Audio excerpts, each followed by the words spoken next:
كو إن دورشة حزبية إيو ururada siyaasadda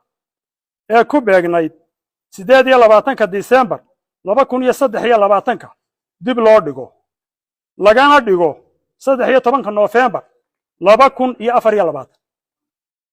labo in la isa saaro doorashada madaxweyne ku-xigeenka iyo doorashada ururada iyo xisbiyada siyaasadda lana qabto 13 Noofembar 2024 iyaga oo isku sidkan saddex in doorashada madaxweynaha ee ku beegan 13 Noofembar 2024 ay galaan saddexda xisbi qaran ee kala ah kulmiye wadani iyo ucid afar in doorashada xisbiyada iyo ururada ee ku beegan 13 Noofembar 2024 ay galaan dhammaan 10 urur siyaasadeed ee soo baxay